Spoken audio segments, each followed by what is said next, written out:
Good morning, everyone, and welcome to the class. Today, we will start a new chapter in your second book, Politics, Sense, and Dependence.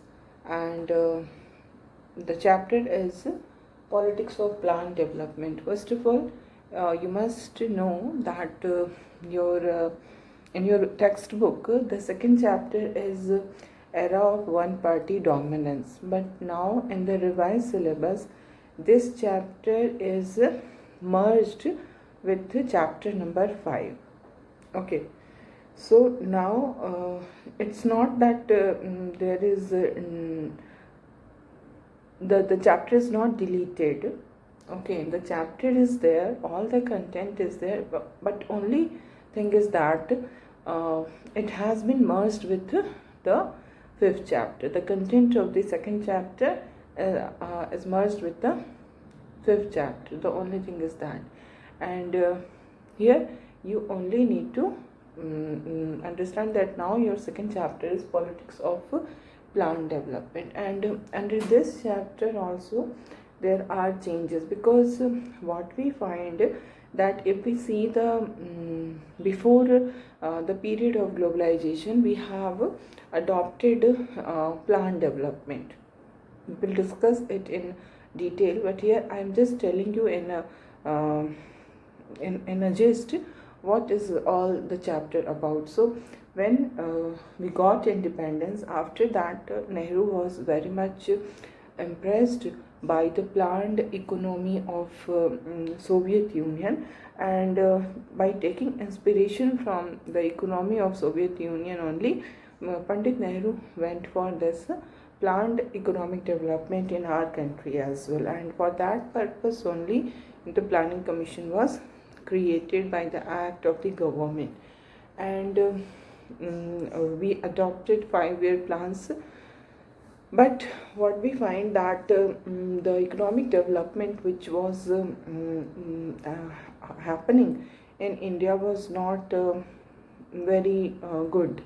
The economic growth rate was very low during the decade of 1980s, and that is the reason that in the year 1991 we have adopted a new economic policy under which we have focused on globalization, privatization, and liberalization. Okay, and now we see that both the things were going together. On the one hand, we have adopted globalization, liberalization, and privatization, and on the other hand, this politics of planned development was also going on. 5-year plans were also going on, but it was felt that the planning commission and the 5-year plans have lost their relevance. Why? Because of this globalization, there is no relevance of planned development, and that is the reason when in the election of 2014, when Pradhan Mantri Modi becomes our Pradhan Mantri under this NDA, National Democratic Alliance government, प्रधानमंत्री बन जाते हैं हमारे Narendra Modi, and he declared, he announced on 15th August 2014 that we are going to abolish this planning commission, and accordingly on 1st January 2014 this planning commission was abolished, and in that place Niti Aayog, National Institution for Transforming India, was created. So at present we don't have a planning commission, and we are not adopting 5-year plans as well. At present we have Niti Aayog, and this is we can say this is the mode of development we have adopted. So the chapter is all about first of all the concept of development. We are going to study what do we mean by development, and then we will see what models of development was present in front of us, and how we adopted this planned development, concept of planned development, and under this we will study first 5-year plan, and second 5-year plan. Mainly these two plans you are supposed to study. And what were the we can say what were the problems with these plans, what were the key controversies in these plans, and then what were the achievements, what were the outcomes of these plans, and then we will study about Niti Aayog. So this is the your chapter. Okay, so now we are doing politics of plan development. So first of all, you have to understand the idea of development. What do we mean by development?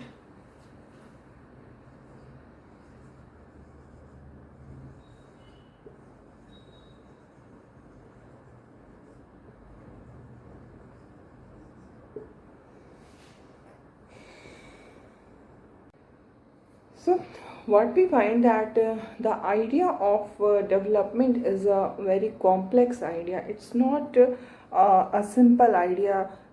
So many interests are involved in the idea of development that it is a really difficult task to take a decision regarding this development. Like the idea of development of a various group is different. It depends on the interest of that particular group. It depends on the priority of that particular group, and according to its interest and priority, the group will decide what is development. And many times, so many times, we find that this idea of development is not only different from each other, but they are conflicting with each other as well. So, in order to understand this idea of development, we need to understand it by an example. Like, we know that our country is very rich in natural resources. We have, especially the area which is around Odisha, Jharkhand, and this Chhattisgarh. These are very much rich areas for minerals. And what we find that Odisha is one of the state which has the largest reserve of untapped iron ore. Okay, untapped, जिसको अभी use नहीं किया जा सका है. Okay, so Odisha has one of the largest reserves of untapped iron ore. So what we find that in such a state where so much reserve of iron ore is present, the state government wants to use these resources in such a manner that it will bring development in the country. Because we see that the demand for iron has increased a lot in the in the recent years. So what we see that the Odisha government has signed a MOU, Memorandum of Understanding. This MOU was signed between the state government of Odisha and the international and domestic steel makers, because the government is of the opinion that by investment from the international and domestic steel makers in the state will bring employment opportunities in the state, and in this way the capital investment will bring employment opportunity in the state, will actually lead to the development of the state, isn't it? We also think in the similar way. In general इस तरह की हम सोचते हैं कि अगर investment होगा, domestic companies and international companies are going to invest in our state, then obviously the opportunity of job will increase, and accordingly the area will be, the state will be developed. So the government signed this MOU with the steel maker companies. Okay, now we see that now, what is the condition in the state of Odisha? That the iron ore resources lie in some of the most underdeveloped and predominantly tribal districts of the states. Okay, so in order to use those mineral resources, those iron resources which are present in the undeveloped and tribal districts, what will be done? What will be the outcome? So, because of this coming of the companies in the tribal areas, what will happen? That the industries will be set up, है ना? And these industries will actually displace the tribals, because the iron ore is present in tribal areas. So the setting up of the industries will lead to the displacement of the tribal people. So they are it is very much possible that it may happen like this only. And if they are displaced, then they will lose their home, they will lose their livelihood, and they will be in a great trouble. There may be compensation by the government will give them compensation, but here you must understand that by giving only monetary compensation cannot compensate the social, cultural, and economic loss of life which they face because of displacement. So they are against, the tribal groups are against the setting up of industries in the state, while the government wants to set up wants that the domestic and international companies must set up these industries, because they will generate job opportunities. So this is the conflict of conflict of interest which I told you, है ना?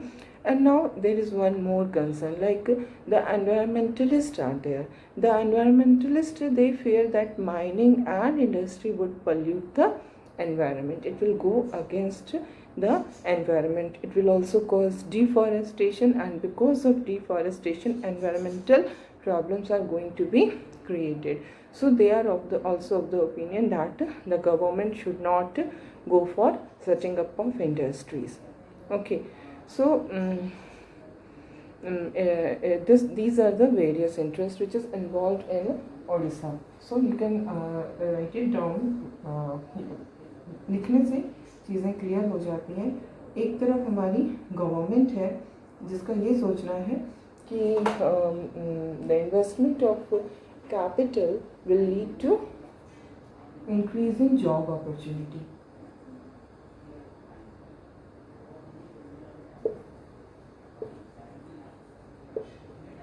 By setting up of industries, the job opportunity will be increased, है ना? दूसरी तरफ जो tribals हैं, they are of the opinion that they will be displaced and they will lose their home and livelihood. Loss of livelihood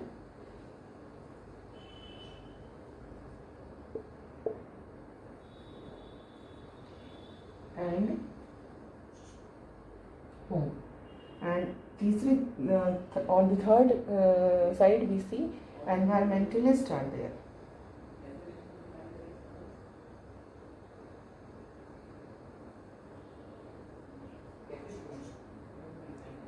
Okay, these environmentalists are of the view that it will cause pollution.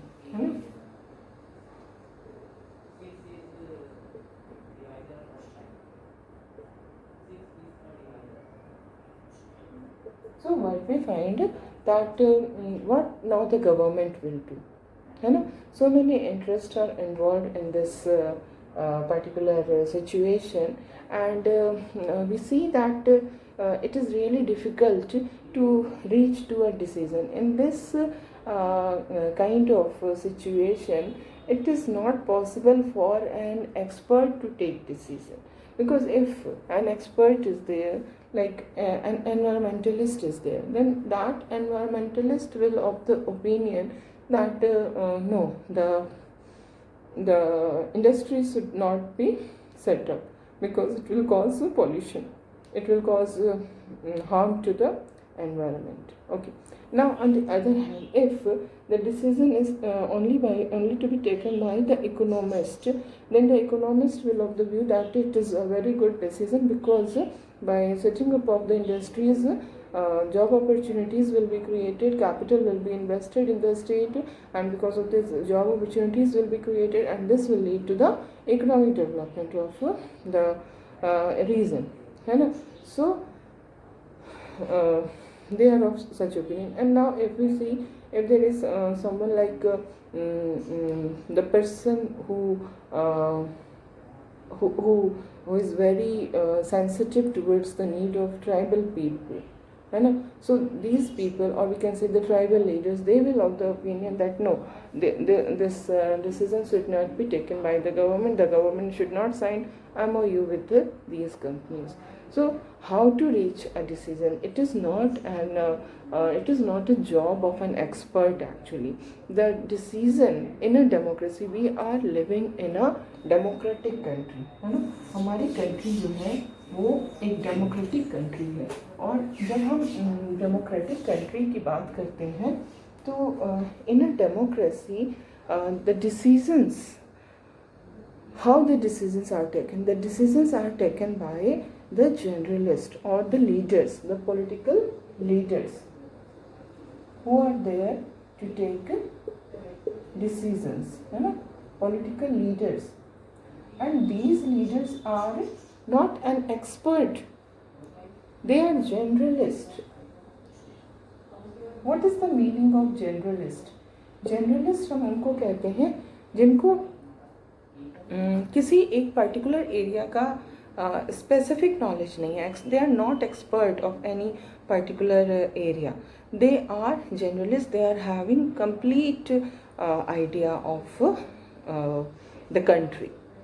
Okay, so experts can be there only to give their advice, है ना. The advice of the experts will be taken, but the final decisions are taken by the political leaders who are the representatives of the people, है ना. The political leaders are the representatives of the people.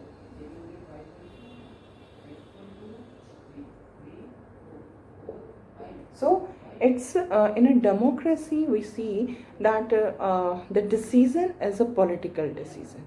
It's not economic decision. The government has to take into consideration all the different views, all the different interests, and government has to take into consideration all the conflicting views and interests, and then the government reaches decision ki how to proceed further.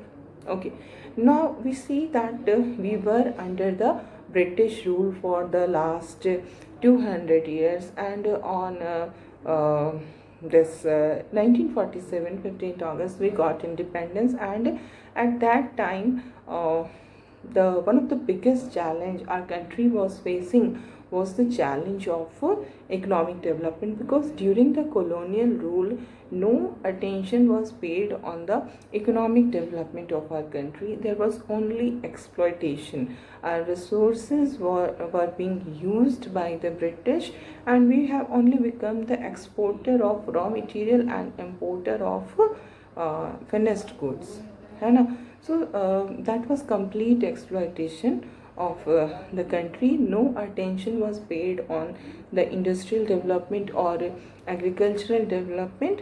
And so when we got independence, we have this problem of economic development. It was the biggest challenge, one of the biggest challenge which the country was facing. So now in front of our political leaders there was a question. The question was what model of development should be adopted by the country. And because whatever decision the government will take, it will have a very long lasting impact. So we see that it was to be decided ki what kind of development, what model of development to be adopted, and in this case we find that everyone agreed that development of the country is not only economic growth. We are not supposed to ensure economic growth only, but with economic growth we needed social and economic justice as well. Our aim was not only to bring economic growth or economic development, but with economic growth and development we wanted to achieve social and economic justice. And it means that the growth, or we can say development of economy, should not be done in such a way that the concentration of money should go in the hands of few people, but the development should be done in such a way that benefit should be distributed equally among all the people, and thus it will cause narrowing of the gap between the rich and the poor. So this was our aim, and we see that it's not that the decision regarding development can be left to businessmen, industrialists and farmers themselves. The government is there to play a key role in this regard. But there was disagreement regarding the role of the government as well. What role the government should play in the process of development. So the disagreement was regarding that we need a centralized institution for planning for the entire country, or should the government itself run some key industries and business? What should be the role of the government? How the government should what role the government should play in the process of development of the country? How much importance to be given to the needs of justice if it differed from the requirements of economic growth?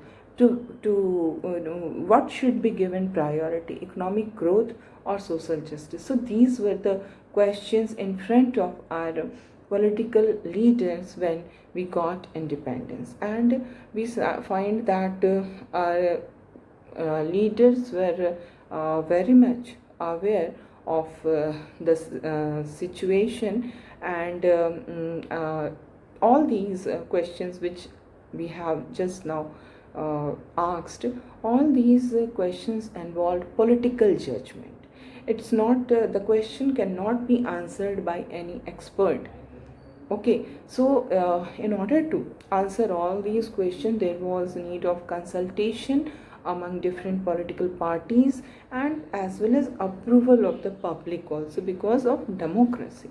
So we see about this different models of development which was present at the time of our independence. In this regard, first of all, you must understand there is a difference between, because you are reading about economy, so always these two terms will be there, left and right.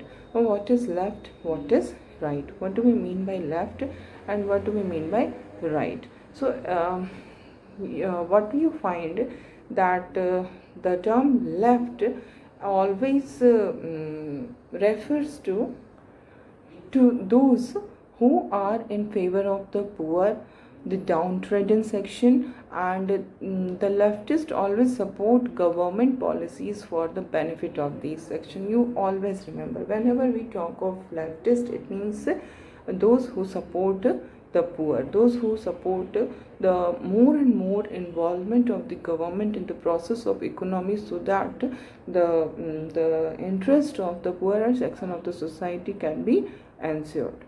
Okay, So this is left. And when we talk of right, the right refers to those who believe that free competition and market economy is important for progress. There should not be interference by the state in the economy. The economy should be free.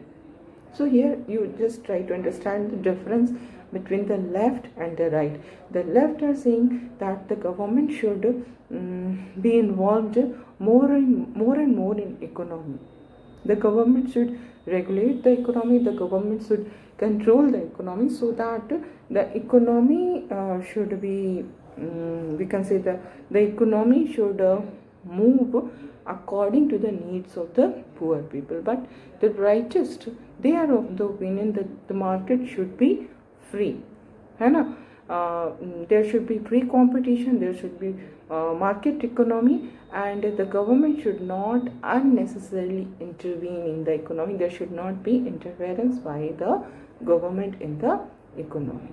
Okay, so these are the two different views, left and right. And now we see that we are talking about that period when India got independence, the 1947. So at that time, we can say it's not only about that time, even now it is the opinion of the people that West is the standard for measuring development. West means the Western countries. The Western countries or the West is considered as the standard of measuring development even today. And when we got independence, that at that time also the same view was there. So development is what? According to this view, जब हम देख रहे हैं कि people are referring West as the standard for measuring development, so people are of the opinion that development means becoming more modern. And modern was about becoming more like the industrialized countries of the West, है ना. तो अगर आप developed होना चाहते हैं तो आपको मॉडर्न होना होगा, और अगर आप मॉडर्न होना चाहते हैं तो आपको कैसा होना होगा? आपको जो वेस्ट के इंडस्ट्रियलाइज्ड कंट्रीज़ हैं उनके जैसा होना होगा, है ना. एंड एवरी कंट्री जो है वो इसी तरह के प्रोसेस से गुजरती है, ऐसा माना जाता था उस समय कि आपके सामने और कोई रास्ता नहीं है. जो वेस्टर्न कंट्रीज़ ने जिस तरह से इंडस्ट्रियलाइजेशन को अडॉप्ट किया है उसी तरह से आपको भी अडॉप्ट करना होगा. उन कंट्रीज़ ने भी ऐसे ही स्टार्ट किया था. हर कंट्री इसी तरह के प्रोसेस ऑफ मॉडर्नाइजेशन से गुजरती है ना. और इस तरह का जो प्रोसेस ऑफ मॉडर्नाइजेशन होता है उसमें जो ट्रेडिशनल सोशल स्ट्रक्चर है वो टूट जाता है. एंड इसमें कैपिटलिज्म और लिबरलिज्म आगे बढ़ता है ना. तो ऐसा माना जाता था. This was the opinion, this was the thought कि हम जो भी कंट्रीज़ हैं वो सब में डेवलपमेंट का यही तरीका होगा. आप वेस्टर्न कंट्रीज़ के हिसाब जैसे उन्होंने जो मॉडल अपनाया डेवलपमेंट का, हम भी उसी को अपनाएंगे. जो हमारा ट्रेडिशनल सोशल स्ट्रक्चर है वो ब्रेक डाउन हो जाएगा और कैपिटलिज्म और लिबरलिज्म राइज करेगा. सो मॉडर्नाइजेशन जो है उसके साथ साथ और भी चीज़ें एसोसिएटेड थी, like idea of growth, material progress, scientific rationality. So this was the kind of idea of development which allowed everyone to talk about different countries as developed, developing or underdeveloped. So at that time the countries were divided into these three groups, like developed countries, developing countries or underdeveloped. And when we got independence, we have two models of modern development. The first model was presented by US, which is liberal capitalist model, about which you have studied in the first chapter of the first book, है ना. Liberal capitalist model which was adopted by US and the countries of Western Europe. And the second model was of the socialist model which was adopted in USSR. So in India we see that there were many political leaders including Nehru. Nehru was of the opinion that this Soviet model of development was the best model of development. He was very much impressed by the Soviet model of development, and other than Nehru, the leaders of Socialist Party and the leaders of Communist Party, they were also of the opinion that the Soviet model of development is the best model of development, and there were very few supporters of American style capitalist development, like leaders of Swatantra Party at that time. They were of the opinion that we should go for this capitalist liberalist model. So in this way we are seeing that so much controversy was going on. So we will continue this discussion in the next class.